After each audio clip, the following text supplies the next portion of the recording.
Are you seeking a Carolina Chris on the pay-per-view broadcast, or does that stay at the weigh-ins? I'm going to say Carolina Chris just because I know it pisses off Ray Longo to such an extent. But Chris, this is his doing. If you follow Chris Weidman on Instagram, started tagging all his posts Carolina Chris. You know, and any chance us Boston guys get to sort of cut down a New Yorker, we're going to do it. How quickly these guys lose sight of their roots. The All-American New Yorker Chris Weidman is now Carolina Chris. Nice. Talk to me from a broadcast perspective. Fans back in the building, right? I mean, this is a historical moment. Yeah, I was going to ask. I mean, does it mean something to you? It means a lot, you know, and I am very appreciative for every single person who put money down to come to this show. And I've said repeatedly, John, you've heard me say, it's not a crutch for us as broadcasters. When we have a headset on, you've done play-by-play, you know, you're pretty much in your tunnel. You're not so much worried about extracurricular noise and things like that. But certainly when you're calling title fights, especially, you want the backdrop of a crowd. I think back to Jan Blachowicz last September. Had he won that championship in Poland or even in Las Vegas, what that moment would have been. And now you have this soundtrack of 18 months of UFC history where there are no fans. So goddamn right, I can't wait to have the fans behind me, and I'm going to lean on them, and I'm going to lay out and let their voices be heard. So I'm excited. And I wonder, I mean, I don't know if you can tell us, but from a production side, does that mean you guys are all back together at one table as a team? So does that part excite you? I don't know if that qualifies as breaking news, but I think that's the most exciting thing for me is, you know, to be able to have my broadcast partners right there. If I need to get a promo in, I can actually touch Joe Rogan's arm instead of having to rely on the truck to cut their mics or get them to lay out. So logistically, it helps. And for me, selfishly, when I do my pay-per-view open and I am looking into a camera and addressing millions of people, I want to be standing up, fired up, you know, jumping out of my suit. And I've been forced to sit down for those moments, and I prefer to stand up. So, yes, we will all be together kissing and sharing germs, and I can't wait. Kind of a weird question, but you touched on it with Joe Rogan there. I've seen a lot of people during this time say, you know, he's kind of backed away a little bit and relocated. That's the thing. Like, what happens when he calls it quits? So I'm curious from your perspective, like, how much do you think it changed the product when he calls it quits? It feels much bigger when he's there. There's no doubt about it. He brings a special dynamic to our broadcast booth that I'm not really sure anybody else can bring. There are a lot of these guys that are comedic, you know, and are super funny, but he is the total package. There's no doubt about it. I think he's going to outlast me, though. You know, there are rumblings, oh, Rogan's got one foot out the door. He's doing our domestic pay-per-views right now. He hasn't traveled internationally as long as I've been doing the pay-per-views. But I don't think he's going anywhere. I mean, that's not informed speculation, but I wouldn't be surprised if he outlasts me, to be honest with you. Nice. All right, 261, 3 title fights, 6 incredible athletes. One of them gets you more excited over the other out of the 3 fights? Well, I would use my mic time to probably talk about Jessica Andrade and Valentina Shevchenko because that seems to be the fight that nobody is talking about. And I think Andrade is acutely aware of what she is up against technically. She understands that she has disadvantages in this fight. But she's getting this opportunity because she's not just one of the most decorated women in UFC history. She brings the fight. Like, you know she's going to entertain. Like, you can put her on pay-per-view, and you know she is going to entertain the masses. So I think Andrade is really going to go for it. She seems to think that she has some things that Valentina hasn't seen before. So maybe I'm in the minority, you know, when I say that fight jumps off the card for me. But I think it's more competitive than the betting line suggests. Another storyline that's under the radar, and it's understandably so, but these Chinese athletes that are debuting on the card. I'm just curious, like, what you could say. I don't know how much research you've been able to do about the program, about them, but it's pretty interesting, right, that we've got these Chinese newcomers. Yeah, I got to talk to the head MMA coach, Dean Amasinger, as many of you guys know, used to corner Ross Pearson, and just as an incredible MMA mind, it's insane what is going on in China. Like, when we look back in 15 to 20 years at this UFC initiative, I think we're going to be overwhelmed with just how successful it was. But yeah, I mean, I can talk about all the athletes right now. I mean, Rong Zhu is an absolute phenom. Ori Qileng, just an intense fighter. I mean, they're all here without their head coaches, which is a little bit tricky, right? None of their coaches were able to get visas. So a lot of these fighters are in the United States for the first time. There is a definite culture shock. And by the way, their head coaches aren't here. But these 3 athletes are certainly richly deserving of this opportunity. And Liang Na as well, you know, a really exciting fighter, more of a grappler than a totally well-rounded fighter at this point in time. But they all have winnable fights, I think, in front of them. And this is just the tip of the iceberg when it comes to China. Yeah. Last thing for me, John. You know, you always do your research, talking to everybody. Are there any other stories? I mean, obviously the stories here are the 3 title fights, fans back in the building, but are there any personal stories or fight matchups or anything on the undercard that you unearthed that people need to be paying attention to? Well, I think Tristan Boondock Connolly is an interesting story. A lot of people remember his UFC debut in 2019 up 2 weight classes at welterweight, and he beat Michel Pereira, but he had a very invasive neck surgery. He's been out a long time, and he's only had 2 pro fights at featherweight. So really plied his trade as a lightweight, but you saw him on the scale today, absolutely shredded at 145 pounds, and fighting a guy in Pat Sabatini, who is all the rage out of Philadelphia. So that's a fight that I don't think a lot of people are talking about that kind of piques my interest. Thank you, bro. Yes, sir. The last few times Kamaru Usman's fought, we've spoken about how eventually he's going to get to that level where he's just going to be a massive betting favorite all the time. Minus 400 right now against Jorge Masvidal. Do you think that's odds makers kind of giving him credit for his skills, or this is a rematch that he already won the first fight? Yeah, I think it's more to the latter. And again, we talk about the odds makers trying to draw 2-way action. The betting line hasn't moved all that much, so it seems as though at this point they are getting action on both fighters. I think I see some value probably on Masvidal at plus 300 just because of how confident his coaches are in the skill stuff from that first fight, even though they didn't have a great cardiovascular base from which to work off of. I think they were encouraged, and that maybe encourages me a little bit.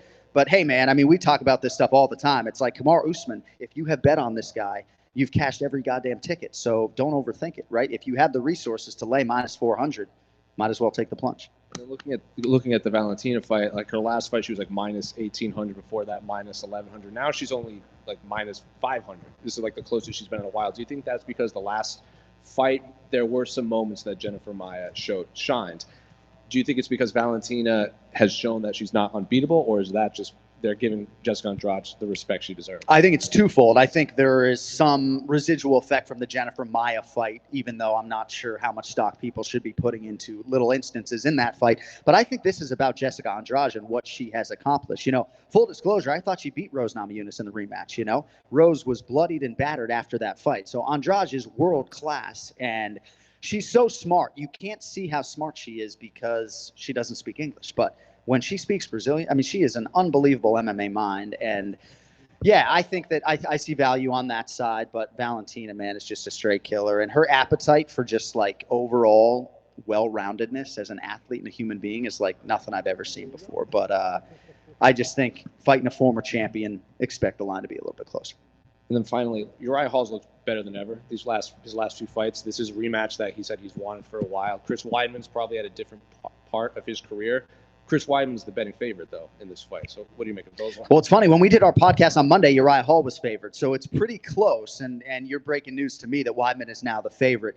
A lot of the sharps and the handicappers out there have been talking about Weidman and the wrestling advantage. And obviously, if you guys have seen him this week, he's at the height of motivation, has really been buoyed by the new training partners, and just he called, his new life like Pleasantville in South Carolina. So I think one thing working against Uriah Hall is that he is fighting a Chris Weidman who is at the height of motivation again. But I'm very excited to see what Uriah Hall can do with this. I mean, he understands that if he can't keep this fight upright, it's going to be a long night. But pick 'em fight essentially for me, and I'm glad I don't have to pick a winner.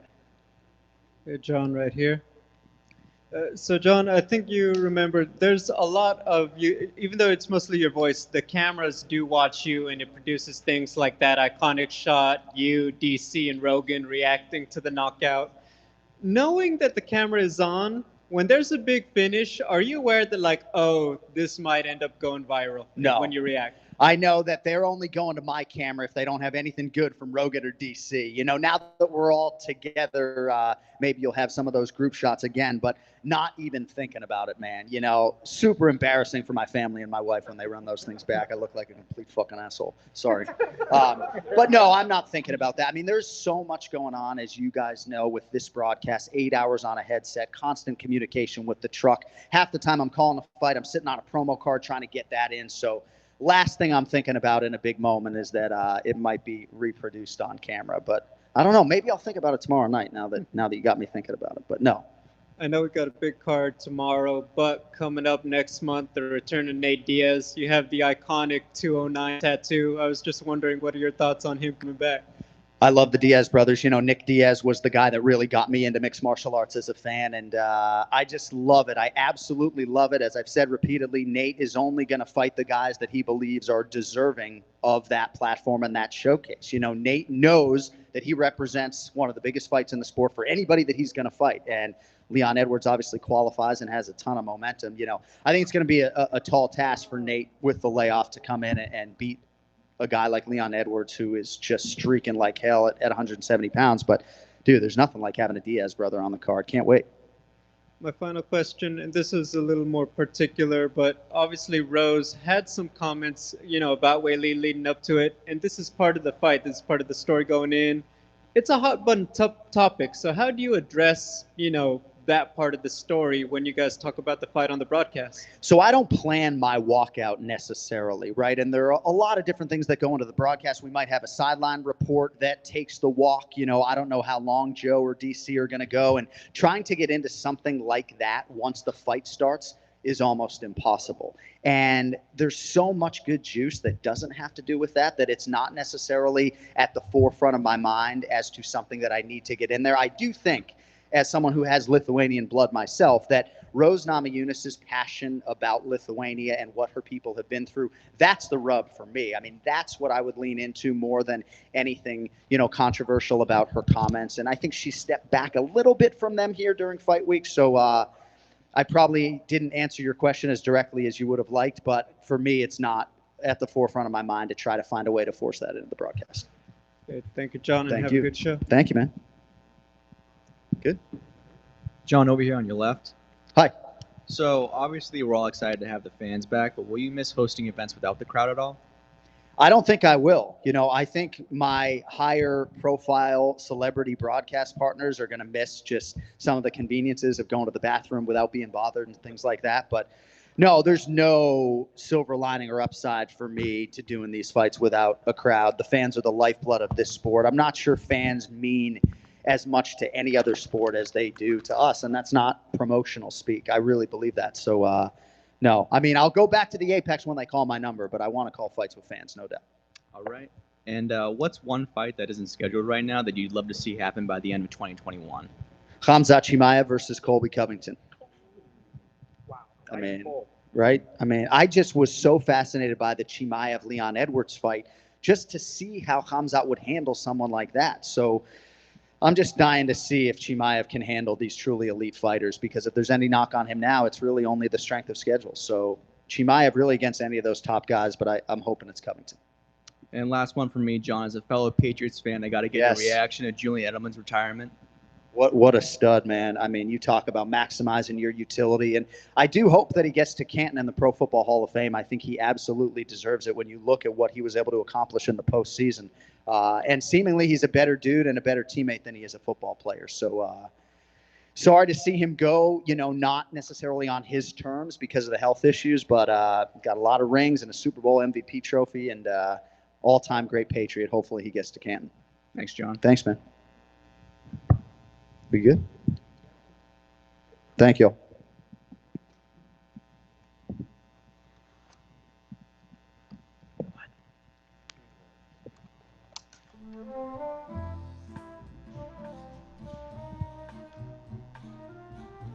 It's so hard for me to follow Jon Anik. He's just the GOAT at least. So He's pretty good at it. yeah.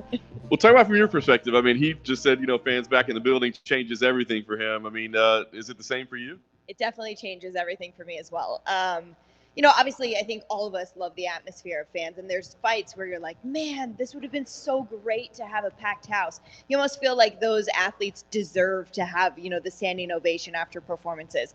But for me in my role, sometimes it can be tricky having fans back in the building. It's been very seamless to not have to worry about, getting through crowds or going around barricades or whatever it may be, or what people are doing in the background of hits, because that's become, sort of an interesting thing for us with these remote hits throughout the arena. So I'm excited though. I think it just brings something different. And you didn't realize how important the fans were to the experience until they were removed from it. So to not just have fans, but to have 15,000 fans in the building, I think it's going to be really phenomenal. It's weird, but like those hits have kind of become like a signature thing with you or whatever. But I wonder if there'll be like some nerves? Because, you know, when it's just the studio, I mean, I understand you're on TV, but you get used to the camera, right? But as you said, when you got like kind of a live audience around you that might be heckling a little bit or doing whatever they're doing, will there be nerves on fight night? No, but you know what's funny is I wear 2 earpieces because it's so loud, so I have to actually wear doubles. And people think I'm ignoring them. I can't hear anything else except the broadcast or when you know, the truck comes in and talks to me through my ear. So I'll walk past people I know and then people I don't know, and they're like, "Oh, she's being so rude. She's not answering us." It's like, no, I can't hear anything. So it actually helps with that experience. I don't know what people around me are even saying, because all I have in my ear is the call that the guys are doing, and then, you know, if someone needs to interrupt. So it actually helps, and just having fans around, I think, is a good distraction where I'm like, well, no matter what, they're probably looking at the background, so it's fine. 3 title fights. I think everybody's, you know, has a different flavor to each one of them or whatever. Does anyone stand out to you over the others? Well, I mean, I think all 3 of them are incredible, and I'm genuinely looking forward to all 3 for so many different reasons. But I think the Zhang Weili and Rose Namajunas fight, for me personally, just really stands out. They have such remarkable personalities, plus their fighting styles are so dominant that to see what they're going to do against one another, and after speaking with them in our fighter meetings, I'm even more hyped about it. Just the seriousness of the approach on both ends. I really think that this is going to be an awesome display, as was Zhang Weili's last fight, you know, obviously against Joanna, one of the best ever. But I cannot wait for that matchup. That fight has gotten kind of weird, right, with all the political talk and build-up. We didn't really get a chance to speak to Zhang Weili other than the press conference, which is obviously kind of a weird situation. Yeah, sure. So in talking to her, do you know, did those comments make it back to her, and did they impact her at all? You know, that's a good question. We didn't really bring it up in our meeting because it's not pertinent for what we're doing. But I'm sure there has been some sort of relay to her in terms of the message. But you know, she's very proud of where she comes from. She's very proud of the growth of the sport. If we're actually going to speak upon this tomorrow night, but the world, or the country of China, really kind of blew up with the sport of MMA over the last year because of her. Social media numbers and people talking about it and watching and tuning in, and then now people signing up to do MMA, and she's had a direct impact on that. So I'm sure, even though they weren't, you know, positive comments in her mind, I'm sure they did get back to her in some regard, but we didn't actually bring that up in our meeting. You talked about the you know, the growth of China. We're seeing it on this card, right? Can you tell us about any of those fighters, like anything unique? Because I think it's going to be kind of mystery names to a lot of us, what you've learned so far. Yeah, it definitely is. The thing that the big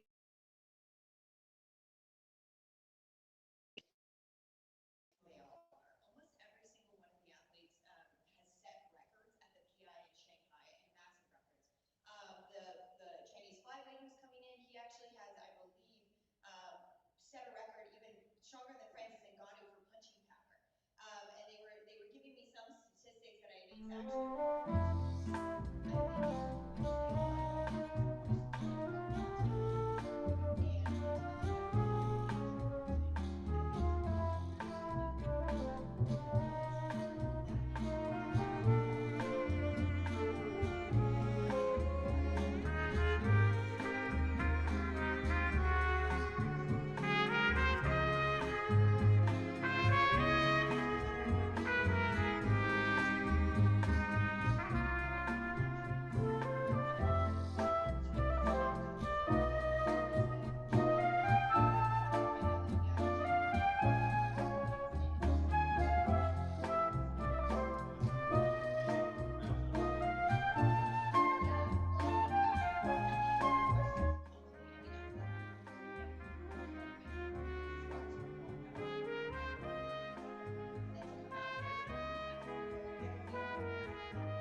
That was actually like tough for me. I don't love social media in general, but then to play such a big role in terms of pre and post fight interviews, like I'm the one on site doing them, and then to do all the hits in the broadcast and be a part of this team and be literally the only woman on the pay-per-view team. There's not a female desk host. There's not anyone who's female on the pre or post show. It's literally just me, and I've worked to be here. I wasn't handed this. This has been a very long journey, as I'm sure people who have seen me for 10 years ago can attest to. And I've done everything the right way to get here, and to not get the acknowledgement as my male colleagues got, I genuinely was so hurt. And it was nice to see the MMA community kind of have my back on that. And hopefully, my producers let me continue to bug them about adding more.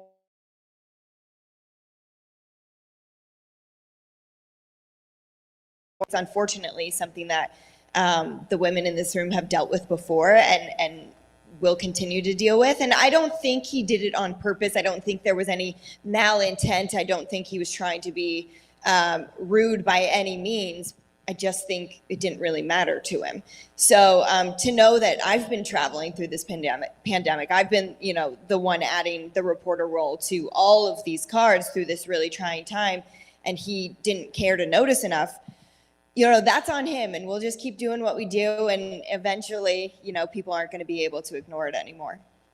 Well, once again, you definitely do represent Thanks. for yourself and everyone out there. Thanks, I try. My final question, I think a lot of people, they would say, you know what, Megan Olivi, that's a dream job that she has right there. I was wondering, when you have a role like yours, is there even such a thing as a bad day at work? Because if anything happens, it's like, well, you still got to go out there and be a part of something amazing. Yeah, I mean, there's two sides to every coin, right? So, of course, every event you leave and you feel grateful that you're the one in the building, right? And you got to witness that or experience that or have those interactions. But I think Jon probably has said it in scrums many times. When you do TV, there's always something you've done wrong. And you never feel like, I killed it. You're always like, oh my God, I have to go home and watch that. I feel like I messed all of these things up. It's really a love-hate relationship. And so we're always seeking perfection, and it's never going to come to us. But as long as we're striving for it, it always makes for a better night of work. But no, I never come home fully satisfied. I always feel like I have to just go watch the show back immediately to make sure I didn't completely, just ruin things. Well, you're doing a great job. Hey, Thank you. And just to go back to that Stephen A. Smith thing, is part of the bigger issue is that he wasn't trying to be specifically offensive. He just didn't notice, right? That's almost worse in a way, that he just didn't care to pay any attention to. Yeah, no, for sure. I also think, I don't know how much he actually watches. I know he's supposed to be an MMA insider, and I'm sure he does his best, but he has a lot on his plate as well. So I don't know how much he actually sees. I do hits for the ABC shows on Saturdays, as well as, pre and post fight interviews, plus all of the in-show hits. And then when ESPN travels, I'm the desk host for a show, as well as, the ESPN prelims.